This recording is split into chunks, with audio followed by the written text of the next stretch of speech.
Toujours les mêmes histoires qui se répètent. C'est toujours la même manière, toujours les mêmes... Enfin, c'est l'impression que ça donne un peu, mais les mêmes profils, les mêmes personnes. Et bien qu'au début, je comptais pas forcément en parler, parce que j'ai vu une autre nouvelle, en fait, dans le même style. Et je trouvais que j'en avais déjà assez parlé, etc. Je trouvais qu'aujourd'hui, on pouvait lancer la réflexion suite à notamment mon cher ami Daimon, je le recherche du coup, mais pour montrer parce qu'il avait, c'est grâce à lui que j'ai trouvé ce tweet, euh, qui a montré du coup, m'a fait voir ce tweet, et suite à ça, eh bien, je me suis dit que quand même, ça commençait à faire un peu beaucoup aujourd'hui.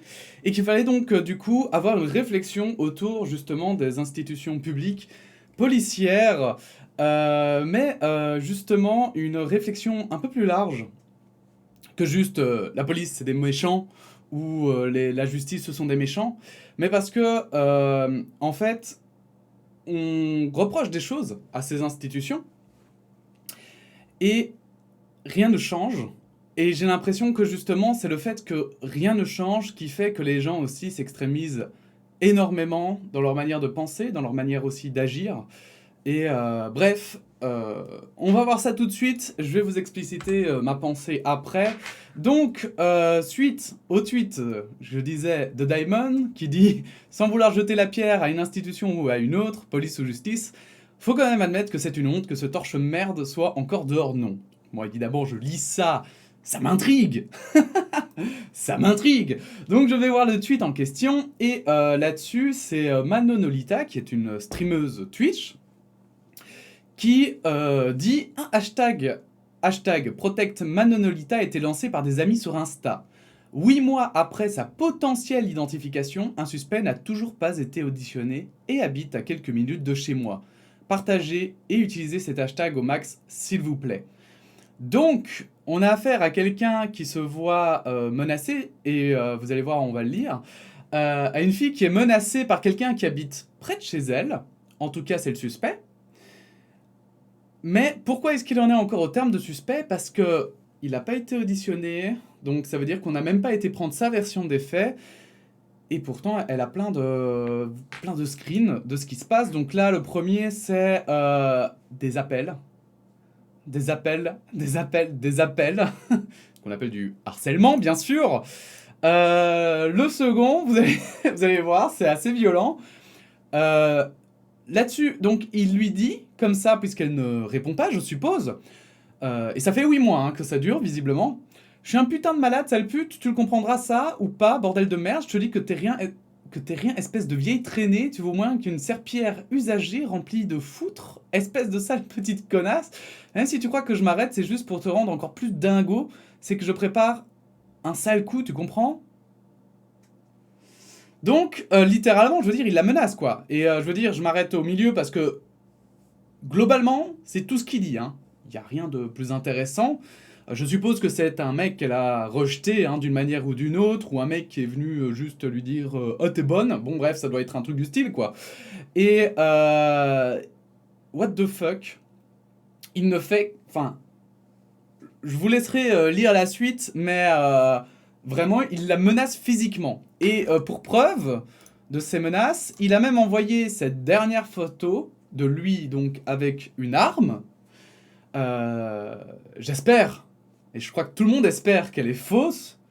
Je vais arriver en gilet pare-balles plus pompe et je vais t'exploser ta tête à coups de chevrotine. Chevrotinote, ça va faire. Donc, ça commence à devenir vraiment violent. C'est assez hardcore. Et c'est incompréhensible pourquoi la police ne se bouge toujours pas, en fait. Qu'est-ce qui se passe dans la tête des policiers pour qu'ils se disent Mouah, eh, non, attends, non, on va faire autre chose. Est-ce que vraiment ils ont des trucs plus graves à gérer qu'est-ce qui se passe en fait il faut une explication à ça. Parce que moi, en voyant ça, en voyant que ça prend 8 mois en fait, avec le recul, j'ai été un peu lire les commentaires et quelqu'un a répondu notamment en vrai, Je vais vous montrer. En vrai, pourquoi se casser la tête à attendre la justice? Tu connais son adresse, son nom, prénom, tu débarques chez lui avec tes parents et t'expliques tout à sa famille. Là-dessus, les réponses, c'est pas un gamin, c'est un homme plus âgé que moi. Mais on voit un gars comme ça, qu'est-ce qu'on a envie? On a juste envie d'aller à 10, le choper et le défoncer en fait. Mais comme on est civilisé, on est des êtres humains civilisés, et qu'on sait aussi que c'est pas une manière de résoudre le problème, et que bon ben voilà, c'est pas une façon de réagir, eh bien on fait appel à la justice. Mais quand la justice, après 8 mois, n'a toujours même pas, la police n'a même pas été sonnée chez le type pour lui demander what is the fucking fuck et vérifier s'il avait des armes déjà légalement, rien que ça, je veux dire, puisqu'il se montre avec des armes. Comment est-ce qu'on veut pas que ça parte en couille en fait? Comment est-ce que la police espère que les tensions vont s'apaiser et que les gens vont commencer à avoir confiance en elle en fait? Je vous ai déjà expliqué, je vous renvoie évidemment à la vidéo hein, où moi il y avait eu un policier qui avait appelé pour éviter de devoir intervenir parce que bah, visiblement il devait avoir la flemme.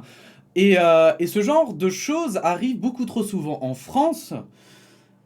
Et c'est assez grave en fait. Mais c'est pas grave juste, oh ben non, mais c'est une affaire, c'est chiant, c'est pas cool pour elle et tout. Non, c'est grave de manière beaucoup plus globale. Et c'est ça que je trouve en fait choquant. Là-dessus, en fait, je voudrais rebondir sur cet article, parce que du coup, en fait, c'était le premier article sur lequel j'étais tombé, et c'est sur celui-là que je me suis dit, il faut que je parle de tout ça, parce que ça peut pas rester enterré alors que le même jour, je vois ce tweet-là.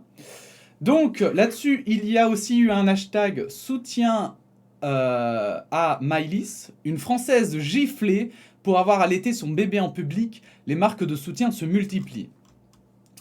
Je me suis pris une gifle en pleine poire avec mon bébé dans les bras. C'est le témoignage de Maëlys, une bordelaise relayée par le site Doctissimo sur Instagram et qui, depuis, a déclenché une vague de soutien sur les réseaux sociaux qui ne faiblit pas. Giflé pourquoi ? J'étais dans la file du point relais et mon fils a commencé à avoir faim. J'ai essayé de le faire patienter mais ça ne marchait pas, a-t-elle expliqué. Elle a alors décidé de l'allaiter, le nourrit discrètement, une dame se met à hurler en me disant « Vous n'avez pas honte, ça ne se fait pas en public, vous auriez dû prévoir le repas de votre fils ». Elle s'approche et je me suis pris une gifle en pleine poire avec bébé dans les bras. Je n'ai eu aucun soutien des gens dans la file, la seule réaction que j'ai eue c'est de remettre mon fils dans la poussette, de rentrer chez moi et pleurer. Plainte a été déposée, mais le policier lui a fait comprendre que c'était peut-être un peu de sa faute, quoi. Maëlys dénonce l'hypersexualisation des femmes qui a des répercussions jusqu'à l'allaitement. Et en fait, c'est là où je trouve qu'il y a même un problème, c'est que, est-ce qu'un flic, est-ce que c'est est-ce que c'est le rôle d'un policier de dire, ouais, c'est peut-être un peu de votre faute, hein. Quand même, hein. Vous vous êtes fait voler votre téléphone, mais monsieur, sortir votre téléphone de votre poche, c'est un peu de votre faute aussi, quoi. En fait, c'est pas aux policiers de faire ça. Et je trouve ça, en fait, scandaleux d'entendre ça, sachant que, même à titre personnel, je l'ai vécu. Ma compagne et moi, on l'a vécu. Et c'est un peu... Enfin, je comprends pas, en fait. C'est incompréhensible des réactions comme ça. Et ça ne fait qu'en fait, aggraver les situations qui existent aujourd'hui. Ça ne fait qu'aggraver... Parce qu'en plus, ce flic, dans sa tête... Je sais pas ce qui se passe pour dire « Ouais, bon, c'est bon, hein ». Mais en fait, ce qu'il se rend pas compte, c'est qu'en faisant ça, ça crée justement des vagues parce qu'il n'est pas tout seul à faire ça. C'est pas lui, dans son petit comté, qui fait ça. Non, c'est tous les flics qui font ça. Donc aussi, peut-être qu'il y a un problème dans la formation. Enfin, c'est même indéniable à voir le nombre de policiers qui font ça. Mais je pense qu'il y a un moment donné où il faut arrêter de déconner, en fait. Parce qu'en plus, alors pour la Belgique, je le sais, la Belgique, ce n'est pas interdit. D'ailleurs, c'est pour ça que je vous montre ce site-ci. C'est Infor Allaitement, qui semble être un site fédéral, hein, qui a été créé. Donc c'est une association, je crois, belge, qui est soutenue par l'État. Et qui parle, par exemple, « Je ne me sens pas à l'aise à l'idée d'allaiter en public, mais j'ai envie de sortir de la maison, que faire ?» Donc clairement... c'est pas interdit, c'est même légal en fait.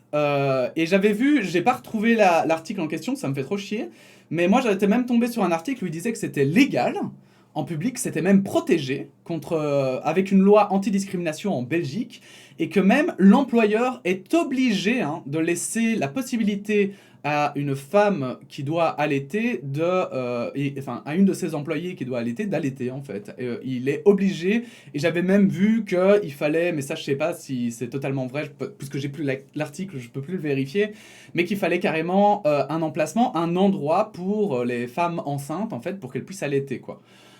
Donc c'est vraiment ultra protégé.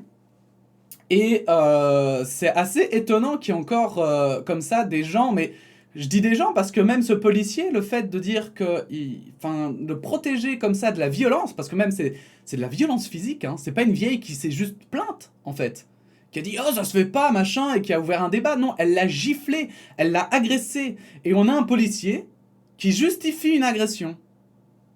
C'est hyper grave, c'est vraiment juste hyper grave en fait. Parce que même si elle l'avait insulté, rien ne justifie une agression. Et en fait, pour terminer évidemment sur cette histoire de Manon Lolita, évidemment, évidemment full soutien à elle, hein, j'espère vraiment que ça va un peu faire bouger les choses, hein, ta situation, etc. Le fait qu'il y ait énormément de gens qui partagent.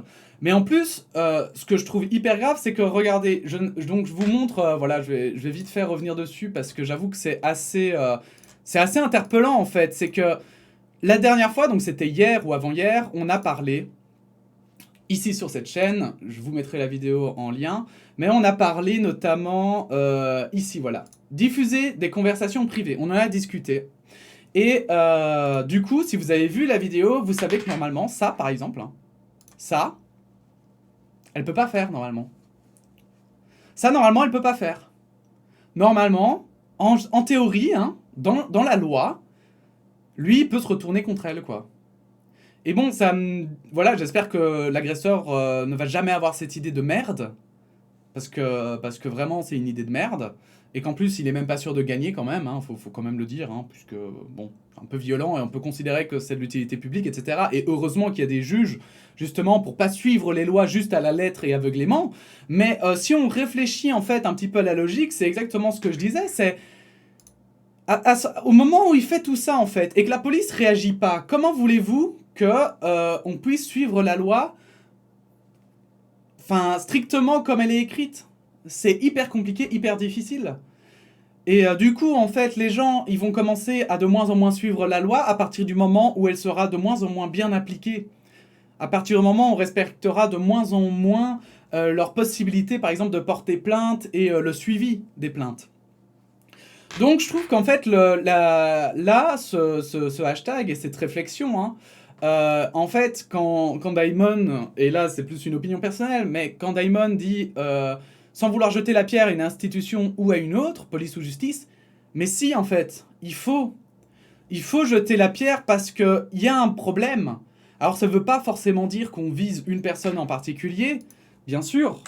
Ça ne veut pas dire que le flic de ton quartier, il est forcément mauvais, mais je pense sincèrement que oui, il faut jeter la pierre sur ces institutions, c'est absolument anormal qu'il y ait des affaires comme ça. En plus, je veux dire, honnêtement les gars, genre, comment il se défend le gars de dire autant d'insultes, de dire qu'il va aller la défoncer et la tuer? Comment, en fait, juste, en fait, comment tu te défends? Comment une affaire aussi évidente puisse prendre autant de temps? Parce que je veux dire, ça aurait pris un mois, bon... C'est long, mais on peut comprendre parce que peut-être qu'il va faire appel à un avocat, peut-être qu'il va faire appel de la première décision, etc. Bon, ok, normal. Parce qu'il ne faut pas oublier aussi que la justice, si elle est lente, c'est aussi pour pouvoir permettre à chacun de se défendre correctement et aussi de pouvoir traiter les affaires, l'esprit apaisé, tranquille, et pour ça, il faut prendre le temps. Mais d'un autre côté, oui, moi, oui, putain de moi. Genre, autant attendre 10 ans, quoi. Bon. Voilà, j'en rigole parce qu'il y a un moment donné où... voilà, je l'ai déjà expliqué dans plusieurs vidéos, bien sûr, avec tout le respect que je dois pour chacune des parties, chacune des victimes, mais je trouve que les affaires devraient rouler beaucoup plus vite.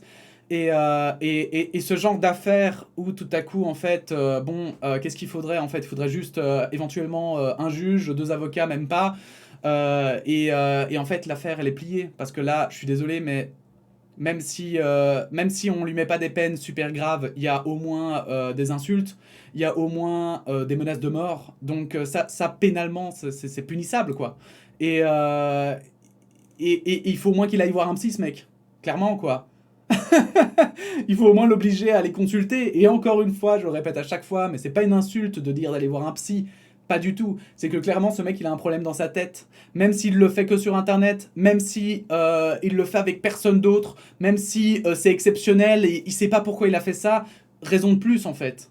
Justement, on peut pas laisser des gens comme ça, parce que même, imaginez qu'il a un vrai problème psychologique ou des problèmes personnels et qu'il n'arrive pas à aller de lui-même consulter et se soigner. Vous voyez, c'est un peu finalement parce que la santé de l'esprit, c'est un peu comme la santé normale. Hein. Je veux dire, c'est comme voir quelqu'un qui commence à avoir un cancer, mais qui va pas se faire soigner, qui respire à peine et on lui fait non, non, non, mais démerde-toi, t'inquiète, on est en train de voir, d'accord. Voilà, ici, ça pourrait être la même chose et cette personne a peut-être besoin d'aide pour tenir des propos comme ça. Peut-être qu'elle a des gros problèmes dans sa vie et qu'elle a besoin d'aide, mais si ça prend 1 an, vous imaginez, je sais pas si vous êtes senti mal dans votre vie, mais 1 an à vous sentir ultra mal, sans appui, sans possibilité justement de pouvoir rebondir ou quoi que ce soit, c'est impensable.